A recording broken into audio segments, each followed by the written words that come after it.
Black crystal. Hello, dear friends. I once shared an international ranking of loneliness levels that went viral online. How much loneliness can you endure? The first level is going to the supermarket alone. Level 2 is eating at a restaurant alone.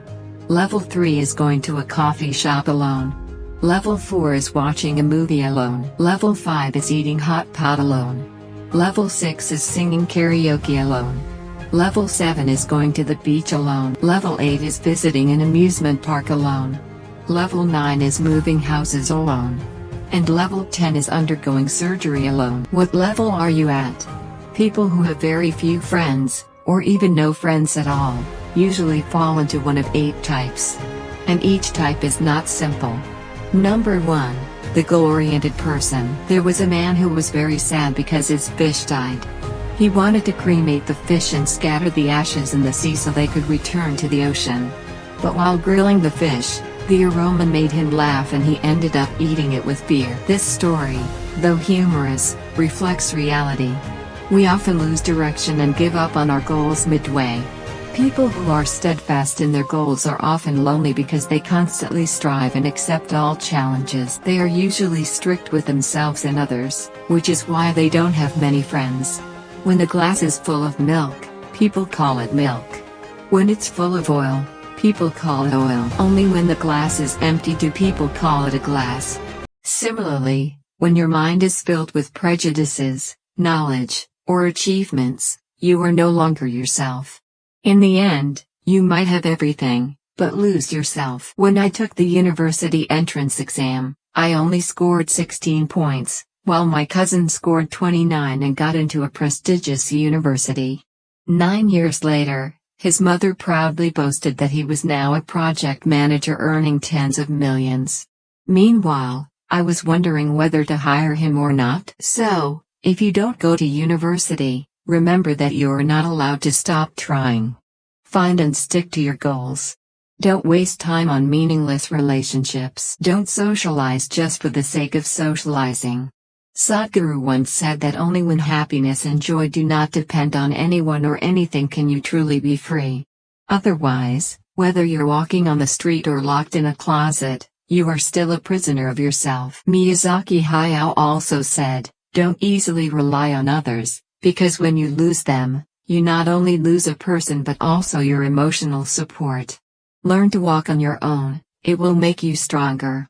In Journey to the West, when Sun Wukong was just an ordinary monkey, no one paid attention to him. But when he became the great sage equal to heaven, all the gods wanted to befriend him.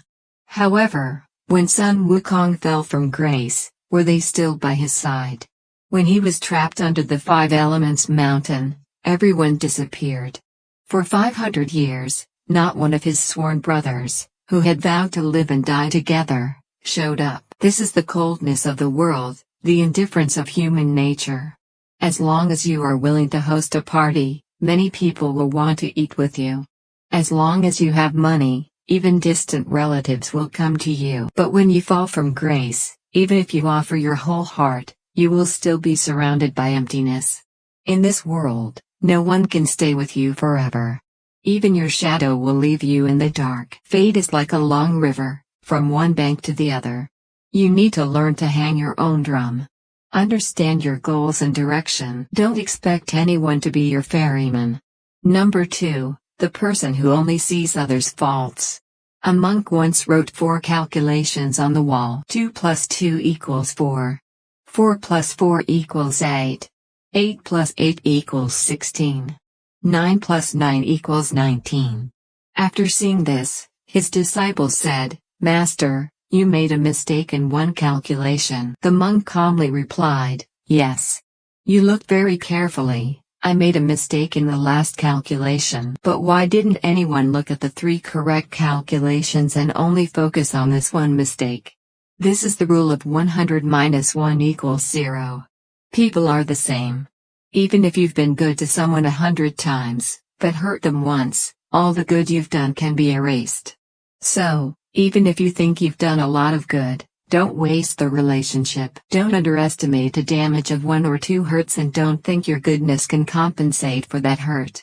A Japanese sage once visited a director. When serving tea, the director noticed a chip on the cup and apologetically said, "I'm sorry, this cup is chipped." The sage replied, "Just choose an angle where you don't see the chip, and the cup is still perfectly intact. Moreover, I find this cup very beautiful. Everyone has flaws. If you don't focus too much on those flaws, then everyone is a good person." This seemingly ordinary statement contains profound philosophy. If you only focus on others' flaws, you will lose all your friends. But if you know how to look at their strengths and not nitpick their flaws, the door to their heart will open, and they will consider you a close friend. In life, we will meet all kinds of people with different fates. Opportunities and choices create differences in social class. Murakami Haruki once said, "Not all fish live in the same ocean." Each person's soul has a different depth, and the way they perceive things is also different. Different levels of cultivation lead to different ways of handling things. No one can guarantee they will never make mistakes or hurt others.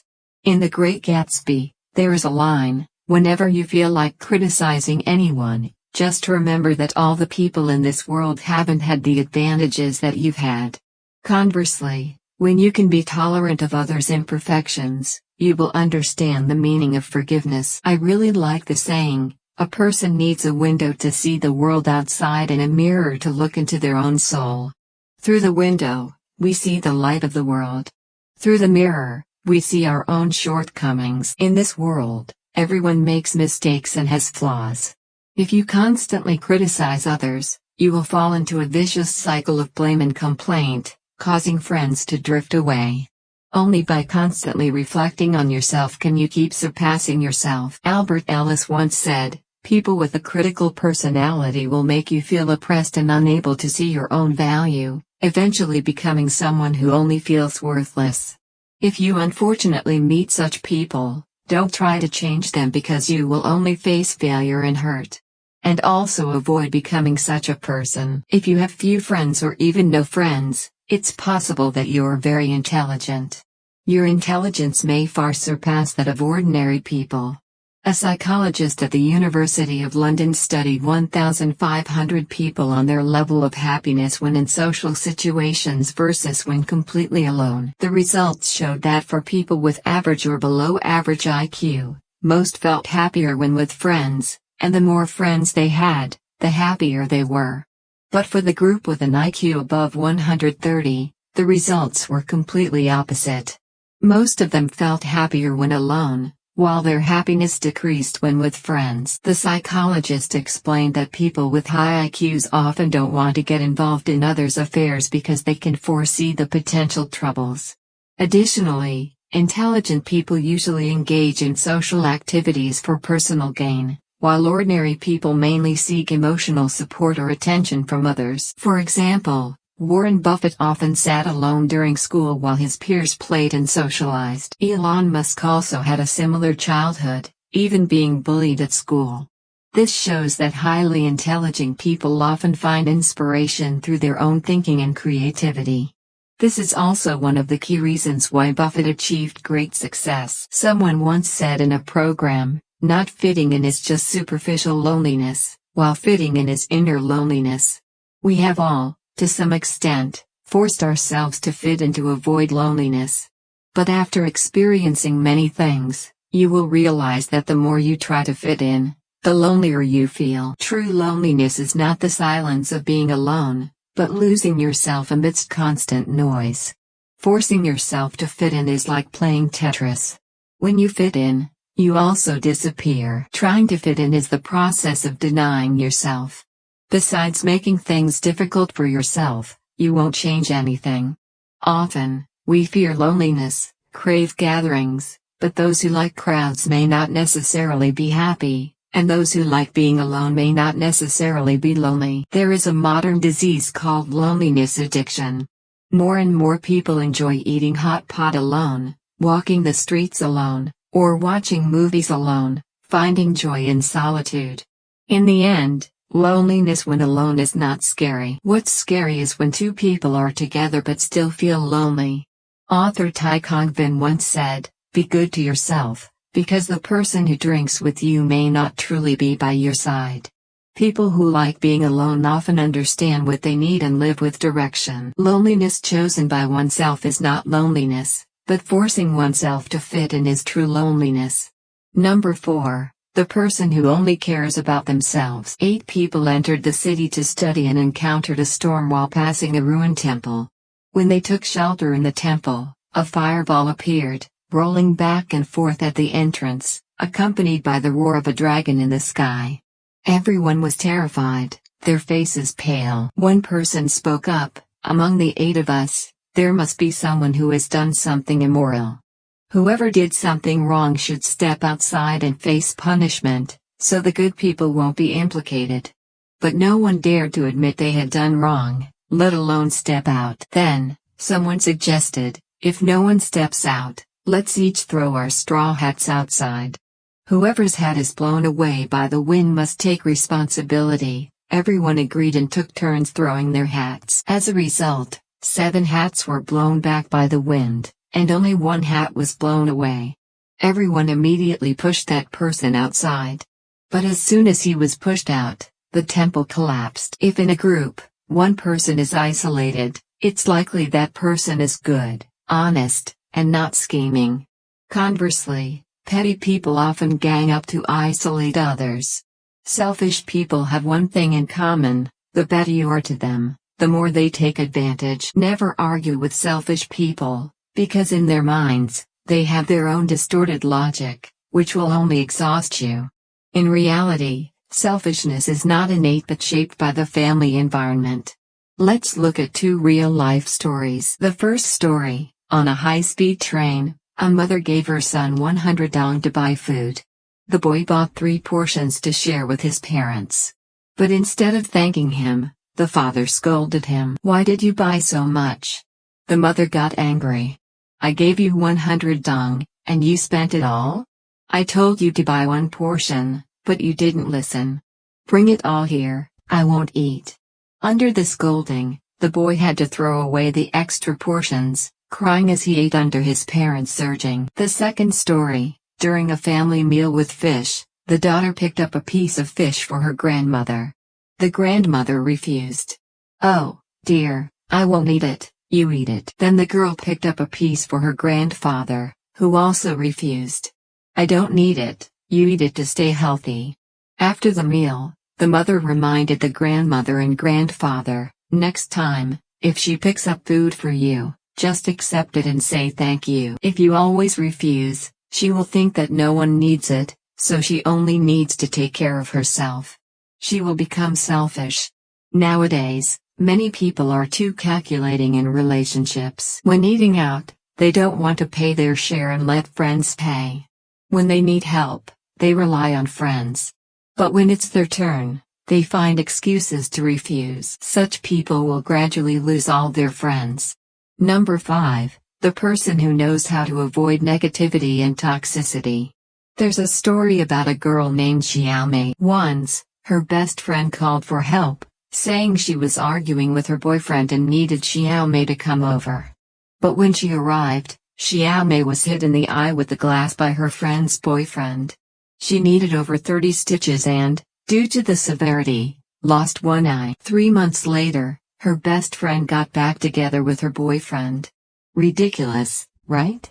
In the end, the boyfriend was sentenced to 4 years in prison and had to pay 300 million in compensation, but Xiaomei had to live with one eye for the rest of her life.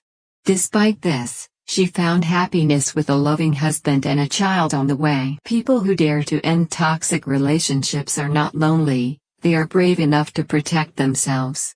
Otherwise, the one who gets hurt in the end will definitely be themselves. In Forrest Gump, there's a famous dialogue. Someone asked Forrest what kind of person he wanted to be. He replied, "What do you mean? Can't I just be myself? Life is your own, unrelated to anyone else. Don't live for others' evaluations, expectations, or gazes. Just live true to yourself." Audiences of the Chinese show Debaters will surely remember Ma Vivi, the queen of debate known for her sharpness. The first time she participated, she won the championship. But later, She gradually lost herself as she got caught up in others' opinions. When people criticized her for being cold, she tried to be gentler, but was criticized for losing her edge. She returned to her original style but was scolded for chasing fame. Finally, Mavivi decided to ignore all the pressure and share her true story. But the audience still didn't accept her, leading her into depression. By the 5th season, she broke down on stage, saying she could no longer find the radiant self she once was. Emotions between people are easily contagious. People who constantly complain are like a poisonous willow, disrupting your life. Only by pushing them out of your world can you find peace again. A mouse doesn't think it's stealing. A fly doesn't think it's dirty. A snake doesn't know it's poisonous. If your thinking isn't on the same level, don't force yourself to fit in. Give up unnecessary relationships to spend time on what you love. Your life will get better and better. Don't expand your circle of friends too much. Otherwise, you will lose yourself. In How to Win Friends and Influence People, Carnegie tells a true story. In 1736, Franklin was fiercely attacked by a congressman during a speech at a hospital. This congressman kept causing trouble, making Franklin very embarrassed. As a leader, he had to find a way to reconcile with all the congressmen, including those who didn't cooperate. Franklin heard this congressman had a rare book, so he wrote a letter respectfully asking to borrow it, and surprisingly, the congressman agreed. After a few exchanges, the congressman finally greeted Franklin. From then on, the two became close friends and maintained a deep relationship. This is the famous Franklin effect. To make others like you and deepen relationships, instead of just giving, let them help you. Later, this effect was applied in many fields. For example, in MBA studies, there's a classic case. Salespeople often knock on customers' doors and politely say, "I'm from ABC Company. Can you spare a few minutes for me to introduce our product?" After hearing this, most people would slam the door. But a vacuum cleaner sales champion in the US did it differently. He knocked on the door, politely asked for a glass of water, and while chatting, cleverly mentioned his job and product. The customer didn't feel pressured and even listened comfortably. This method significantly increased his success rate. Essentially, the psychological principle behind the Franklin effect isn't complicated. It's based on Festinger's cognitive dissonance theory and the sunk cost effect. Tolstoy once said, "We don't love others because they are good to us, but because we are good to them." For example, why does unrequited love or longing often last? Because it's also a form of emotional giving. Or, why is it that when you lend someone money, you are more likely to continue helping them? The principle is similar. Have you noticed that since you tried not to bother others, your number of friends has decreased? The strongest relationships are those where people bother each other. When you ask someone for help, they get the chance to ask you. Within reason, boldly ask for help and gladly accept being bothered by others. People with avoidant personalities often set a rule to never bother anyone, thinking it's a noble quality. In reality, they are afraid of being bothered by others. True friendship is about mutual bothering. If you try to avoid interacting with others, over time you will communicate less and friends will drift away. If you see a newborn kitten digging through trash, you might feel sorry for it, but it might feel free. However, if you gently pick it up, give it a box of food, and leave, then you've made it feel pitiful. As in a poem, I could endure the darkness if I had never seen the sunlight. But now, the sunlight only deepens my loneliness. When trust is broken, people often become cold, even indifferent. In psychology, there's a concept called the Bibo law.